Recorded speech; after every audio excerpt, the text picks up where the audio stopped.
Hey there, you looking kinda cute. Don't forget to subscribe and check out my other socials for more. Enjoy.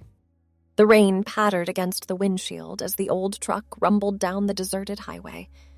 Daryl sat in the passenger seat, nervously fidgeting with the hem of the borrowed dress. The events of the past few days played on repeat in their mind. The daring escape from the orphanage, the chance encounter with Mona at the truck stop, narrowly evading the police. It all felt like a surreal dream. Mona glanced over, her weathered face creasing into a kind smile. "You doing okay there, hun? I know it's been a wild ride." Daryl nodded, managing a small smile in return. "Yeah, I'm all right. Just processing everything, I guess." In the back seat, Lana stirred from her nap, stretching like a cat. Her bright blue hair was tousled from sleep. "Where are we?" she mumbled, peering out at the unfamiliar landscape. "Just crossed into the Seven Nations territory," Mona replied, her eyes scanning the road ahead. "We should be at the school in a few hours." The mention of their destination sent a flutter of nervous excitement through Daryl's chest. A school for transgender girls, a place where they could finally be themselves without fear or shame. It seemed too good to be true. "I still can't believe this is real," Daryl murmured, more to themselves than anyone else. Mona reached over to pat their hand. "Oh, it's real, all right. And you two are going to love it there. It's a fresh start, a chance to be who you really are." Lana leaned forward between the seats. "So, what's the deal with this Seven Nations territory anyway? I've never even heard of it before." Mona's expression grew serious. "It's a safe haven, created in the aftermath of the Civil War. When the country split, a group of us saw an opportunity to carve out a place where people like you could live freely. It wasn't easy, but we made it happen." "A whole territory just for trans people?"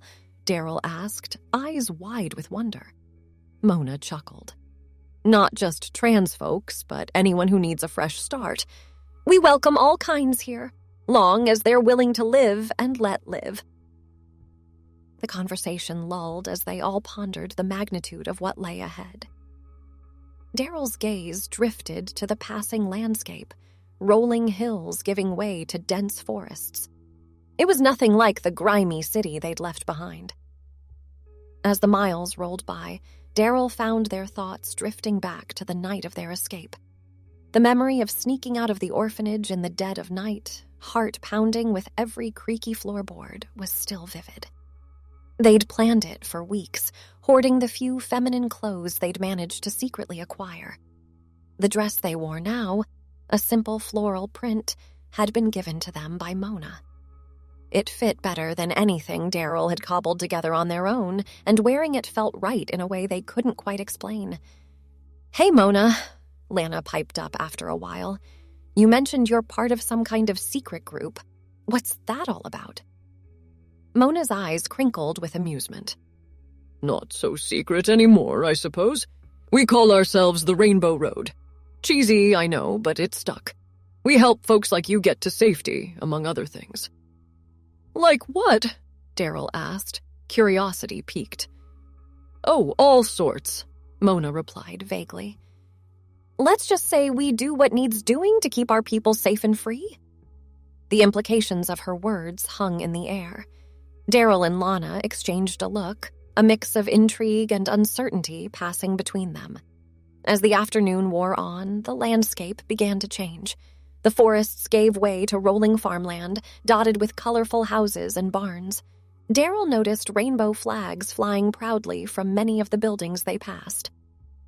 "Welcome to New Hope County," Mona announced as they passed a cheerful wooden sign. "This is where the school is located." Daryl leaned forward, drinking in every detail. People walked along the sidewalks of the small towns they passed through, going about their daily lives. What struck Daryl most was how normal it all seemed. There was no sense of fear or hiding, just people living openly and freely. "It's beautiful," Daryl whispered, tears pricking at the corners of their eyes. Lana reached forward to squeeze their shoulder. "We made it, Dee. We really made it." As they neared their destination, Mona pulled into a small diner on the outskirts of town. Let's grab a bite to eat before we head to the school. I'm sure you two are starving. The diner was cozy and warm, decorated with an eclectic mix of vintage signs and local artwork. A cheerful waitress with close-cropped hair and multiple piercings greeted them as they slid into a booth. "Hey there, Mona. New arrivals?" she asked with a knowing smile. Mona nodded. "You bet, Frankie. This is Daryl and Lana. Kids, this is Frankie. She's one of us." Frankie winked. "Welcome to New Hope, girls. You're gonna love it here." She handed them menus. "First meals on the house, Rainbow Road special." As they perused the menu, Daryl marveled at the casual use of their preferred pronouns. No explanations needed, no judgment, just acceptance. It was a small thing, but it made their hearts swell. They ordered burgers and milkshakes, and as they waited for their food, Mona filled them in on more details about the school and the community. "The Harmony Institute isn't just a school. It's a safe haven and a fresh start. You'll get an education, of course, but also therapy, medical care if you need it, and job training. The goal is to give you all the tools you need to thrive." "What about after we graduate?" Lana asked between sips of her strawberry milkshake. "Do we have to leave?" Mona shook her head. "Not at all. Many graduates choose to stay in the community, but you're free to go wherever you like. We have connections in trans-friendly areas all over the country." As they finished their meal, a group of locals entered the diner. Daryl tensed instinctively, old habits of hiding kicking in. But there was no need. The newcomers smiled and waved, a few even stopping by their table to introduce themselves and welcome Daryl and Lana to town. "See?" Mona said softly as they left the diner. "This is what freedom looks like." The sun was setting as they pulled up to the gates of the Harmony Institute. The campus sprawled across several acres, a mix of modern and historic buildings nestled among manicured lawns and gardens. Students milled about, chatting and laughing as they went about their evening routines. Daryl's breath caught in their throat as they took it all in. This was it, their new home, their new life. A tall woman with silver-streaked hair approached as they parked. Her smile was warm and welcoming as she extended her hand to Daryl and Lana. "Welcome to Harmony, girls. I'm Headmistress Regina Blackwood. We've been expecting you." Daryl shook her hand, suddenly feeling shy. "Thank you for having us, ma'am." Regina's eyes twinkled. "No need for ma'am here, dear. Regina will do just fine. Now, let's get you settled in and introduced to your dorm mates. I'm sure you're exhausted after your journey." As they gathered their meager belongings and prepared to follow Regina, Daryl turned to Mona. "I don't know how to thank you for everything you've done." Mona pulled them into a tight hug. "You don't need to thank me, sweetie. Just promise me you'll make the most of this opportunity. Be yourself, be happy, and when the time comes, pay it forward." Tears flowed freely now as Daryl nodded. "I promise." With a final wave to Mona, Daryl and Lana followed Regina into the main building. The halls were bustling with activity as students headed to dinner or evening activities. Daryl marveled at the diversity around them, people of all shapes, sizes, and colors, many in various stages of transition. Regina led them to a cozy common room where a group of students were gathered. "Everyone, I'd like you to meet our newest arrivals, Daryl and Lana." A chorus of greetings and welcomes filled the room. A bubbly girl with curly red hair bounded up to them. "Hi, I'm Zoe. I'll be your dorm mate, Daryl. Come on, I'll show you to our room." As Zoe led Daryl away, chattering excitedly about classes and activities, Daryl felt a sense of peace settle over them. For the first time in their life, they were exactly where they were meant to be. The next few weeks passed in a whirlwind of new experiences. Daryl threw themselves into their studies, soaking up knowledge like a sponge. They'd always been a good student, but now, free from the constant fear and self-doubt that had plagued them at the orphanage, they truly flourished. But it wasn't just academics that filled their days. There were therapy sessions, both individual and group, where Daryl began to unpack years of trauma and internalized transphobia. It was hard, painful work at times, but with each session they felt a little lighter, a little more whole. Then there were the practical lessons, everything from makeup application to voice training to self-defense. Daryl particularly enjoyed the latter, taught by a fierce woman named Sergeant Martinez, who had served in the military before transitioning. "All right, ladies," Sergeant Martinez barked one afternoon as they gathered in the gym. "Today we're going to work on breaking holds. Remember, you have every right to defend yourselves. Don't let anyone tell you otherwise." As Daryl paired up with Lana to practice, they couldn't help but reflect on how different this was from the orphanage, where they'd lived in constant fear of violence. Here they were being empowered, taught to stand up for themselves and each other. But perhaps the most transformative aspect of life at Harmony was simply being surrounded by people like themselves. For the first time, Daryl had friends who truly understood what they were going through. Late-night conversations in the dorm often turned to shared experiences and dreams for the future. One such night, as Daryl, Lana, Zoe, and their other dorm mate Jasmine sprawled across their beds, the conversation turned to their pasts. "I still can't believe I'm here sometimes," Lana mused, twirling a strand of her now purple hair. She changed it weekly. "A month ago, I was living on the streets, convinced I'd never see my 21st birthday. Now look at me. I'm practically a Disney princess," Zoe giggled. "Please, you're way cooler than any Disney princess. You're like a punk rock warrior princess." Jasmine, who was usually quiet, spoke up. "I know what you mean, though. I spent so long hiding who I was, trying to be the perfect son my parents wanted. I thought I'd have to live that lie forever." Daryl nodded, understanding all too well. "The orphanage was rough, but in a way, I think it prepared me for this. I learned to be strong, to survive." "You did more than survive," Lana said softly. "You thrived. Look at you now, top of the class, kicking ass in self-defense and rocking that eyeliner better than any of us." Daryl blushed at the compliment. It was true that they'd taken to makeup with unexpected enthusiasm. There was something empowering about the ritual of it, the way it allowed them to present themselves to the world exactly as they wanted to be seen. As the weeks turned to months, Daryl settled into a routine. Mornings were filled with classes, everything from literature and mathematics to trans history and gender studies. Afternoons were devoted to electives and extracurriculars. Daryl had discovered a passion for art and spent hours in the studio, losing themselves in painting and sculpture. Evenings were for homework, therapy, and socializing. Movie nights in the common room were a particular favorite. Daryl loved curling up on the couch with their friends, watching everything from cheesy rom-coms to intense dramas about trans experiences. But life at Harmony wasn't always easy. There were still bad days when dysphoria hit hard, when memories of the past threatened to overwhelm them. On those days, Daryl was grateful for the support system they'd built. One particularly rough morning, Daryl couldn't bring themselves to get out of bed. Everything felt wrong, their body, their voice, their very existence. Zoe, ever perceptive, noticed immediately. "Hey, Dee," she said softly, perching on the edge of Daryl's bed.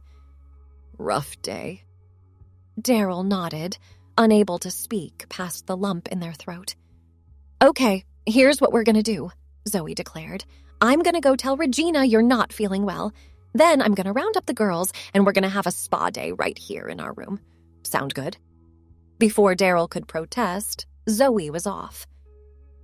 She returned an hour later with Lana and Jasmine in tow, arms laden with face masks, nail polish, and an assortment of snacks. They spent the day pampering themselves and each other, talking and laughing. By evening, Daryl felt more like themselves again. "Thanks, you guys," they said as they painted Lana's toenails a vivid green. "I don't know what I'd do without you." Lana smiled, squeezing Daryl's hand. "That's what family's for, right?" Family. The word resonated in Daryl's chest. Yes, this was what family was supposed to be. People who loved and supported you unconditionally. As the months passed, Daryl began to think more about their future. They'd always been told that people like them didn't have futures, that they were destined for lives of misery and rejection. But here at Harmony, surrounded by successful trans adults and peers with big dreams, Daryl dared to hope for more. They threw themselves into their studies with renewed vigor, determined to make the most of this opportunity. Their artistic talents flourished under the guidance of Miss Chen, the art teacher who had become something of a mentor. "You have a real gift, Daryl," Miss Chen said one afternoon as they worked on a particularly challenging sculpture. "Have you thought about pursuing art after graduation?" Daryl paused, chisel hovering over the block of stone. I'm not sure. Do you really think I could?" Miss Chen's smile was warm and encouraging. "I think you can do anything you set your mind to, and if art is your passion, you should follow it." The idea took root, growing stronger with each passing day. Daryl began to research art schools, poring over catalogs and websites. They started a portfolio, carefully selecting their best pieces and creating new ones. As their final year at Harmony approached, Daryl felt a mix of excitement and trepidation. They were eager to take the next step in their journey, but leaving the safety of the school was daunting.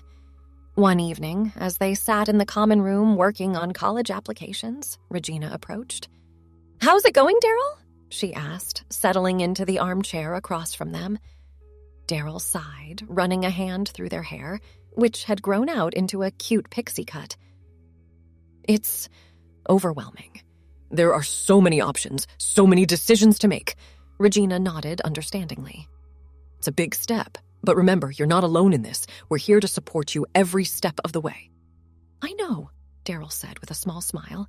"It's just, I never thought I'd have a future like this. Sometimes I'm afraid I'll wake up and it will all have been a dream." Regina reached out to squeeze their hand. "It's not a dream, Daryl. You've worked hard for this. You deserve every opportunity that comes your way." As they continued to chat, Daryl felt a surge of gratitude for everything Harmony had given them. Not just an education, but a sense of self-worth, of belonging. The day Daryl received their first college acceptance letter was one of pure joy.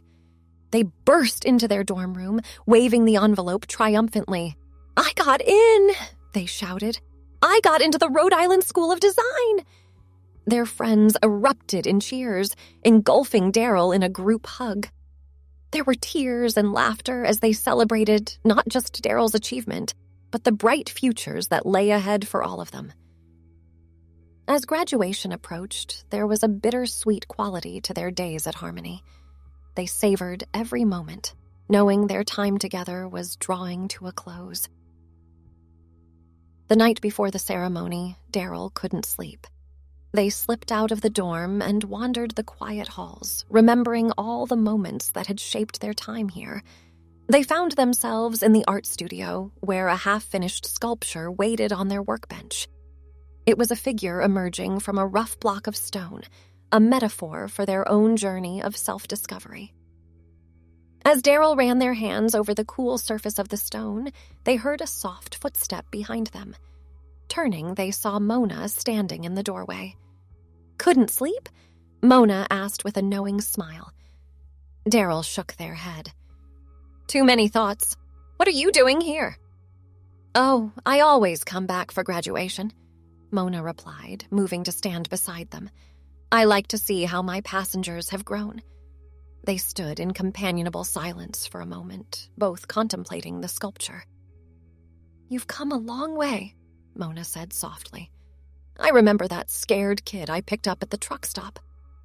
Look at you now." Daryl felt tears prick at their eyes. "I owe it all to you. If you hadn't found me that night..." Mona shook her head. "You owe it to yourself, Daryl. All I did was give you a ride. You're the one who did the hard work." As the first light of dawn began to filter through the windows, Mona turned to Daryl with a serious expression. "So, what's next for you?" she asked.